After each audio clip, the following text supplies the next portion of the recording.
Hello everyone, welcome to the let's learn classes. हमारे channel पे अभी तक हमने क्लास 12th में अभी जो पढ़ा है नेशनल इनकम यूनिट चल रही है। आई एम सॉरी मैं रेगुलरली वीडियो पोस्ट नहीं कर पा रहा हूँ बिकॉज ऑफ मेरी थोड़ी हेल्थ प्रॉब्लम चल रही है अभी, इसीलिए I hope you will all understand this and मैं जितना ट्राई कर रहा हूँ मैं उतना अच्छे से समझा पा रहा हूँ। अगर आपको फिर भी कोई दिक्कत लग रही है आपकी मेरे समझाने के तरीके में या फिर कोई भी फीडबैक है आप उसको पोस्ट कर सकते हो। मैं ट्राई करूँगा उस पर वर्क करने का। हाँ, तो हमारा क्या चल रहा था लास्ट लेक्चर में, हमने जो नेशनल इनकम में डिस्कस किया था, हमने कुछ क्वेश्चंस किए थे। मतलब हमने अभी तक जो डिस्कस किया था वो हमने क्या डिस्कस किया था, अभी तक हमने कह सकते हो कि थियोरेटिकल बेस बनाया अपना। नेशनल इनकम यूनिट में हमने कुछ पहले बेसिक्स क्लियर करे मैक्रो इकोनॉमिक्स के। मेरी जो प्लेलिस्ट है उसमें मैं बता रहा हूँ हमने बेसिक्स क्लियर करे थे। उसके बाद हमने जो नेशनल इनकम का चैप्टर है, फैक्टर इनकम, ट्रांसफर इनकम, ये सब हमने समझा, एक बेस बनाया हमने। और बेस बनाने के बाद अब हम कर सकते हैं न्यूमेरिकल क्वेश्चन। हमने समझा जीडीपी क्या है, जीडीपी का टॉपिक पूरा समझा, जीडीपी एंड वेलफेयर जो कि काफ़ी इंपॉर्टेंट था, हमने वो भी समझा। अब हम समझेंगे कि हमारा नेशनल इनकम कैसे निकाला जाता है। मतलब कि एक देश की इनकम अगर हम बात करें, जैसे आपके घर की इनकम होती है इंडिविजुअल इनकम, वैसे हमारे पूरे ओवरऑल नेशन की इनकम होती है जो कि एक मैक्रो का कॉन्सेप्ट है। और अब बात आती है कि नेशनल इनकम कैसे निकालते हैं। तो बेटा हमने पढ़ा था कि circular flow of income, basics में पढ़ा था हमने। जो हमारी इनकम है वो इकोनॉमी में सर्कुलेट करती रहती है एक फेज से दूसरे फेज में। तो हमारे 3 फेज थे, हमको पता है। एक था हमारा प्रोडक्शन फेज में क्या होता है generally, value addition. Value addition मतलब एक वीडियो है final goods and intermediate goods, उसमें मैंने समझाया था कि फाइनल गुड्स और इंटरमीडिएट गुड्स में डिफरेंस क्या है। जो फाइनल गुड्स हैं वो प्रोडक्शन बाउंड्री को क्रॉस कर चुके हैं, दैट मीन्स अब उसमें कोई भी वैल्यू एडिशन होना बाकी नहीं। दैट मीन्स प्रोडक्शन जब तक होता है तब तक गुड्स में क्या होता है, वैल्यू एडिशन होता है। तभी प्रोडक्शन का दूसरा नाम होता है वैल्यू एडिड या वैल्यू एडिशन मेथड। फेज 1 हो गया हमारा, प्रोडक्शन हुआ।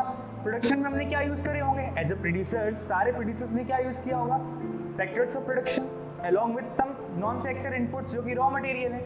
बट जो हमने फैक्टर्स ऑफ प्रोडक्शन यूज करे होंगे लाइक फैक्टर सर्विसेज, तो हमें उस पर क्या देना पड़ेगा, फ्री में तो यूज करेंगे नहीं, फ्री में कुछ नहीं मिलता यार, सीधी सी बात है। हम इकोनॉमिक्स को तो ये पता होना चाहिए कि यार फ्री में there is like nothing for free, because कहीं ना कहीं कुछ ना कुछ इमोशंस या इंटेंशंस कुछ ना कुछ होते हैं। ठीक है, तो वैसे मैं डिसिमल की फॉर्म में नहीं बोल रहा हूँ, एक नॉर्मली बात है। तो हमारा प्रोडक्शन हुआ, हमने फैक्टर सर्विसेज यूज करी। अब हमें उन्हीं फैक्टर सर्विसेज पे इनकम बांटनी थी, तो हमारा अगला मेथड कौन सा निकला या अगला फेज क्या निकला था, इनकम जनरेशन या distribution of income. That means जो factors of production, land, labour, capital, entrepreneurship, अगर ये सब हमने यूज किया है तो हमें इस पर क्या देना पड़ेगा, उनको इनकम देना पड़ेगा।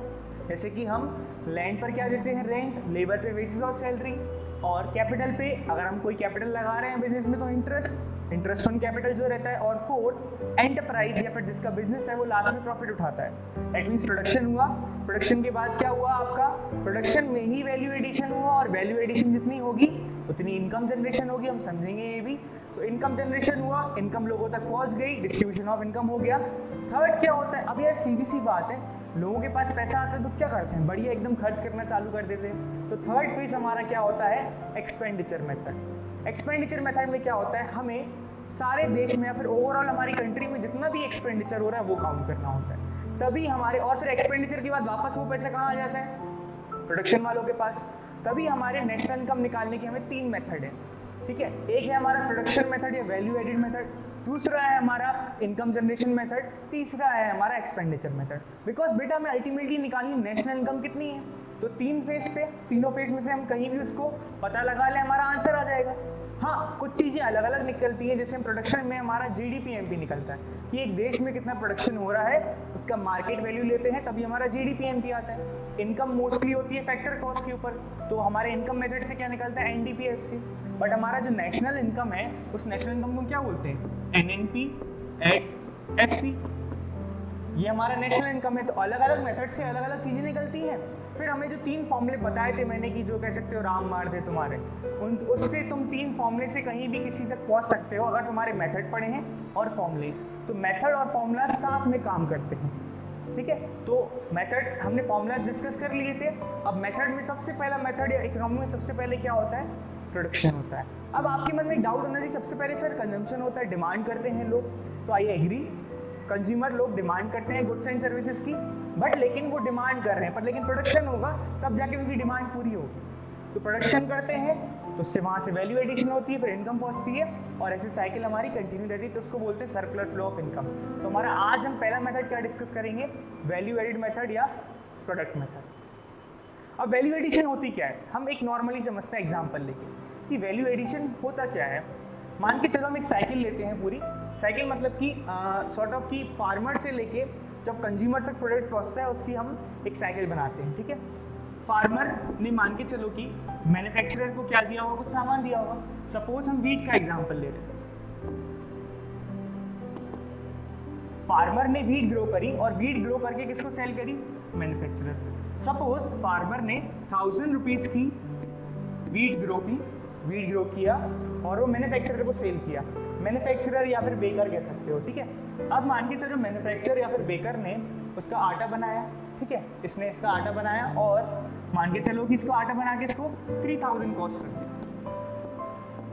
अब मान लो आशीर्वाद आटा है, महंगा है, ठीक है, तो मैन्युफैक्चरर ने किसको दिया होगा, मैन्युफैक्चरर अब होलसेलर को दे सकता है, बेकर को दे सकता है, किसी को भी दे सकता है, ठीक है। तो मान के चलो हमने होलसेलर लिख दिया, अब ये होलसेलर को देगा, होलसेलर के पास रिटेलर के बाद, और रिटेलर से बाद में कंज्यूमर के पास बढ़िया पहुंच जाएगी हमारी रोटी खाने के लिए हमारे पास आटा।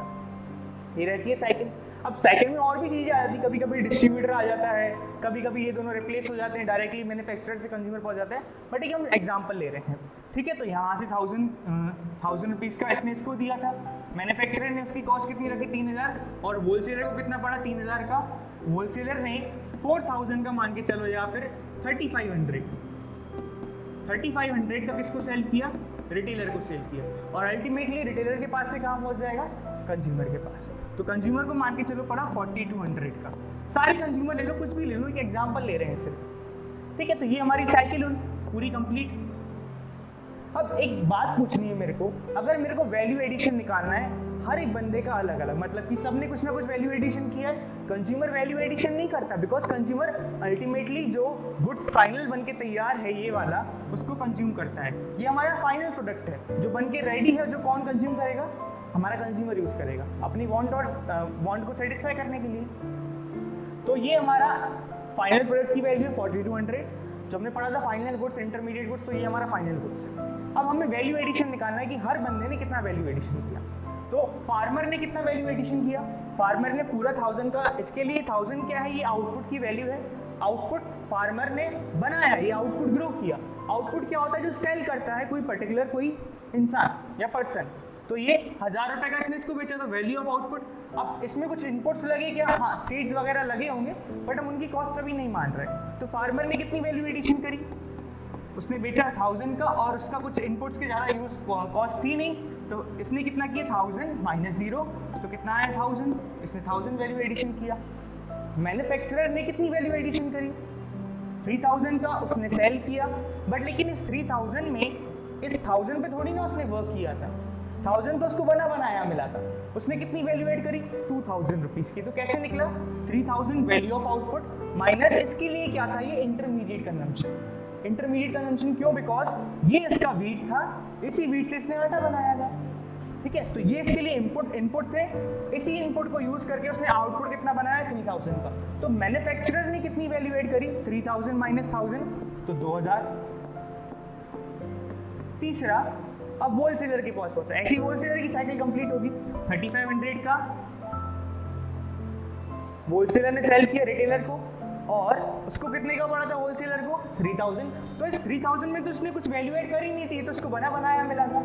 इसमें सिर्फ कितना किया, 500 रुपए वैल्यू ऐड किया। कैसे, again same 3500 minus 3000, 3500 value of output, 3000 जो वैल्यू ऑफ इनपुट कह सकते हो, या फिर इंटरमीडिएट कंजम्पशन कहते हैं। तो कितना आया, 500। ऐसे यहाँ पर कितना आया, यहाँ पर आया हमारा 700। रिटेलर ने कितनी ऐड करी वैल्यू, ये। अब कंज्यूमर थोड़ी ना वैल्यू ऐड करेगा, कंज्यूमर अल्टीमेटली इसको कंज्यूम करता है। तो हमारी वैल्यू एडिशन काउंट करोगे आप 1000, 2000 और ये पूरा का पूरा अगर आप ऐड करोगे तो हमारा बनेगा गेन। तो प्रोडक्शन प्रोडक्ट और वैल्यू एडेड। देखो ये हमारा था प्रोडक्ट जो फाइनल प्रोडक्ट बन के रेडी है, ये हमारा है जो वैल्यू एडिशन हुआ इकोनॉमी में सब लोगों ने किया।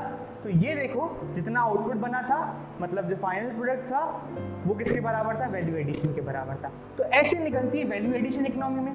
अब हमें यार नेशनल इनकम पता करनी है तो हमें पता है कि हम सारी वैल्यू एडिशन एक देश में जितनी भी वैल्यू एड हो रही होगी सबको ऐड कर देंगे तो हमारा क्या आएगा, वैल्यू एडेड निकल के आ जाएगा। और वैल्यू एडेड ये क्या है, प्रोडक्शन ही तो निकला, प्रोडक्ट और वैल्यू एड बराबर था। दैट मीन्स हमारा क्या निकल के आएगा इस मेथड से, GDP at MP. GDP at MP क्यों, बिकॉज हमारा फाइनल आउटपुट बन के रेडी है जो कि प्रोडक्शन बता रहा है हमको गुड्स एंड सर्विसेज कितने हुए। और वैल्यू एडिशन का फॉर्मूला क्या होता है, फॉर्मूले को लिखते हैं अपन।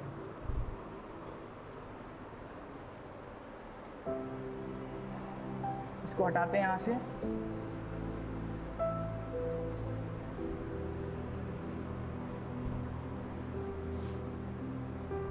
तो हमारी कितनी वैल्यू ऐड हुई, कैसे निकला था हमारा, फार्मर को 1000 का था, उसने आउटपुट सेल किया, उसका इंटरमीडिएट कंजम्पशन या इनपुट्स की कॉस्ट 0 थी। ऐसे मैन्युफैक्चरर के लिए क्या था, उसने फार्मर से कितने का लिया वीट, 1000 रुपीज़ का, कितने का सेल किया, आटा बना के या उसको नॉर्मली 3000 का। तो 3000 का आउटपुट और इनपुट तो वो बनाया आया था फार्मर से। तो वैल्यू एडिड कैसे निकलती है, वैल्यू एडिशन का फॉर्मूला होता है value of output. Value of output मतलब जो भी हमारे आउटपुट की वैल्यू है वो value of output minus intermediate consumption. Intermediate मतलब कि जो उसमें रॉ मटेरियल वगैरह जो भी कॉस्ट आई है, जैसे कि होलसेलर को कितने का पड़ा था हमारे, आई थिंक 3000 का पड़ा था और उसने सेल कितने का किया था 3500 का। तो 3000 था उसके लिए इनपुट था, किसके लिए, होलसेलर के लिए, क्योंकि उसने उसमें कोई भी वर्क नहीं किया था। उसने 3500 जो अपने प्रोडक्ट की वैल्यू रखी। अब आप बोलोगे सर क्या वैल्यू एडिशन किया, तो होलसेलर क्या करता है, बल्क में किसी सामान को लेता है और वो रिटेलर तक पहुंचाता है, ये काम रहता है। तो उसमें कुछ अपना हिस्सा तो लेगा, कुछ काम कर रहा था तभी तो उसने पैसे बढ़ाए, ये वाली बात। तो कैसे निकला, value of output minus intermediate consumption, ये हमारा फॉर्मूला होता है, कंजम्पशन नहीं है, ठीक है। अब वैल्यू ऑफ आउटपुट क्या होता है, इंटरमीडिएट कंजम्पशन तो समझ गए। अब वैल्यू ऑफ आउटपुट में आपके फॉर्मूले में रहता है क्या, दो चीज आती है, एक आता है सेल्स और एक आता है change in stock. Change in stock कैसे डिनोट करते हैं, डेल्टा स्टॉक, इसका मतलब चेंज है तो चेंज इन स्टॉक। और चेंज इन स्टॉक का फॉर्मूला तो मैंने बताया कैसे होता है, closing stock minus opening stock. एक साल में कितना चेंज आया स्टॉक में, वो वाली बात है। और ये क्या है, ये सेल्स है जो बेच रहे थे। जैसे हमारे फार्मर ने सेल किया था क्या 1000 रुपीज़ का, किसको, मैन्युफैक्चरर को। तो 1000 उसके लिए क्या थी, वो सेल्स थी। तो ये sales plus change in stock, इससे हमारा वैल्यू ऑफ आउटपुट बनता है और माइनस करते हैं इंटरमीडिएट कंजम्पशन। आपको क्वेश्चंस में इंटरमीडिएट कंजम्पशन के अलग अलग नाम दे सकते हैं, जैसे कि परचेजेस के नाम से। अब सेल्स यहाँ आ रही है तो परचेजेस कहाँ पर आएंगी, यहाँ पर। जैसे कि मैन्युफैक्चरर ने परचेज किया था, क्या परचेज किया था, फार्मर से, तो वो 1000 था, वो माइनस किया था हमने क्या, किसकी वैल्यू एड निकालने के लिए, मैन्युफैक्चरर की वैल्यू एड निकालने के लिए। तो sales plus change in stock से वैल्यू ऑफ आउटपुट बना माइनस इंटरमीडिएट कंजम्पशन। अब जनरली सेल्स अगर आपको क्वेश्चन में ये कह सकते हो कि कुछ प्रिकॉशंस हैं, आपको टिप याद रखनी है। सेल्स अगर कंबाइंड दी है तो हम पूरी वही लेंगे। अगर सेल्स हमको ब्रेक करके दिए, ब्रेक करके मतलब कि हो सकता है हमने सेल किया हो किसको, हाउस होल्ड सेक्टर को, हो सकता है हमने सेल किया हो गवर्नमेंट सेक्टर को, जैसे फार्मर से गवर्नमेंट खरीदती है क्या, वीट और ये सब फॉर पब्लिक डिस्ट्रीब्यूशन सिस्टम, ठीक है। तो गवर्नमेंट को हमने सेल किया, हो सकता है हमने अदर प्रोड्यूसर को सेल किया हो, अदर प्रोड्यूसर्स, और हो सकता है हमने कहा रेस्ट ऑफ द वर्ल्ड, मतलब कि अपने इंडिया में ना बेच के उसको फॉरेन में सेल कर दिया, और जिसको हम क्या बोलते हैं, एक्सपोर्ट्स। तो एक्सपोर्ट्स के नाम से भी दे सकते हैं, या sales to rest of the world. तो मैंने क्या कहा, अगर आपको कंबाइंड सेल्स दिया क्वेश्चन में तो ये कुछ भी नहीं लेना अगर अलग से दिया है, बिकॉज ये सब ऑलरेडी इंक्लूडेड है, किसका पार्ट है, इसी का पार्ट है, तो अलग से नहीं लेते अपन, ठीक है। और सेल्स अलग से दी है मतलब सबको, ये अलग दिया, ये अलग दिया, ये अलग दिया, ये अलग दिया, तो आप इस सबको ऐड कर दोगे, आपका क्या बन जाएगा, सेल्स बन जाएगा। ये आई थिंक क्लियर हो गया होगा। तो हमारा मेन फॉर्मूला क्या बनता है, पूरा फॉर्मूला क्या बना हमारा पूरा फॉर्मूला बना वैल्यू एडिशन, या फिर कोई भी वैल्यू एड कैसे करता है, value of output minus intermediate consumption. Value of output में क्या आता है, sales plus change in stock, ये दोनों चीज आती है वैल्यू ऑफ आउटपुट में। अब बात आती है कि वैल्यू एडिशन निकलता है तो वो है क्या। ऐसे ही एक का वैल्यू एड है, ऐसे सबका वैल्यू एड होगा तो हम उसको क्या बोलते हैं, उसको हम बोलते हैं GVA या gross value added at market price. Market price क्यों? बिकॉज हमने अभी 40 to 100 वाला एग्जांपल लिया था, वो अल्टीमेटली कंज्यूमर को पड़ रहा था। और मार्केट प्राइस क्यों? अगर मैं प्रोडक्ट सेल कर रहा हूँ तो मेरे को पता है उसमें क्या होता है, GST या फिर इनडायरेक्ट टैक्सेस लगते हैं, इसलिए हमारा क्या आता है, GDP एट MP या फिर GVA एट MP। अब GVA एट MP आया, अब GVA MP को हम क्या लिखते हैं, GDP एट MP। ध्यान करो, अभी मैंने बताया था एग्जाम्पल में 40 to 100 हमारा आया था प्रोडक्ट की वैल्यू जो कि कंज्यूमर को पड़ी थी, और हमने वैल्यू एडिशन किया था, आप पीछे बैक करके वीडियो में जा सकते हो, वैल्यू एडिशन भी कितना हो रहा था, 40 to 100। That means value addition ये is equal to domestic product, अभी हमने निकाला था वो चीज़, ठीक है। तो इस मेथड से आप कैसे लिखोगे, बाय वैल्यू एडेड मेथड, ये हमारा फॉर्मूला रहता है। इकोनॉमी में जितनी भी वैल्यू एडिशन ऐड हो रही होगी उसके थ्रू हम इनकम को कैलकुलेट कर रहे हैं, नेशनल इनकम को, तो क्या निकला, GDP MP या GVA MP। अब हमको पता है यार नेशनल इनकम निकालनी है, तो नेशनल इनकम क्या होती है हमारी, NNP एट FC, ये हमारी होती है नेशनल इनकम। अब ये हमारी नेशनल इनकम होती है। और अब देखो हमने 3 फॉर्मूले पढ़े थे, अब वही 3 फॉर्मूले हमको काम आएंगे।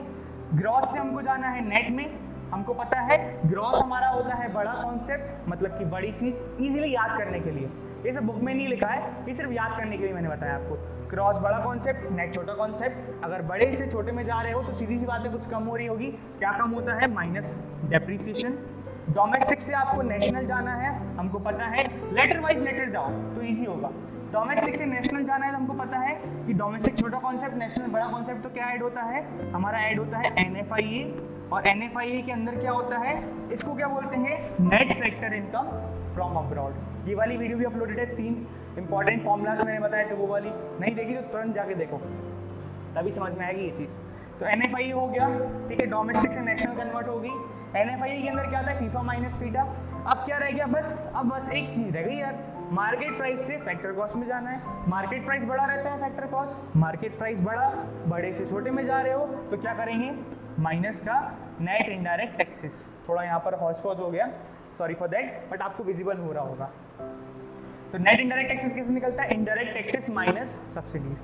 तो ये हमारा पूरा मेथड है। इसको हम और पर्सपेक्टिव में रखने के लिए कल एक नेक्स्ट वीडियो में हम एक न्यूमेरिकल करेंगे, उससे आई होप तुमको क्लियर हो जाएगा पूरा कि यार ये कैसे वर्क करता है। बिकॉज अगर न्यूमेरिकल प्रैक्टिस नहीं करेंगे तो नहीं समझ में आएगा। आप चाहो तो किसी भी बुक का एक इलस्ट्रेशन देख सकते हो। हाँ, इतना सिंपल नहीं, इसमें आप जैसे जैसे क्वेश्चंस करोगे तो आपको नई नई हिंट मिलती जाएगी। तो आई विल सजेस्ट कि आप कुछ क्वेश्चंस करो, क्लास 12 से ही अपील है कि आप क्वेश्चंस करोगे तो आपको और क्लियर होगा। फॉर्मूला ये रहता है, कॉन्सेप्ट कहीं चेंज नहीं होता, कॉन्सेप्ट सेम रहता है, बस नेम चेंज हो जाते हैं। यहाँ पर आपको दे देंगे परचेज ऑफ रॉ मटेरियल, अब एक्सपोर्ट्स यहाँ आ रहे थे, अपन ने पढ़ा था, यहाँ पर मैंने लिखा था, तो इम्पोर्ट्स कहाँ आएंगे, इम्पोर्ट्स यहाँ आएंगे। ठीक है, तो आई होप ये क्लियर होगा। नेक्स्ट वीडियो में अपन प्रैक्टिकल लेक्चर करेंगे। अगर आपको वीडियो अच्छी लगी हो तो लाइक करो, अगर आपका कोई फीडबैक हो तो आप कमेंट करो, और प्लीज़ शेयर करो अपने जो भी अदर स्टूडेंट है कॉमर्स वाले। अगर आपको अच्छी लग रही है वीडियो, अगर अच्छी नहीं लग रही है तो आप इसको भले डिसलाइक कर सकते हो। ठीक है, as usual, thanks for watching.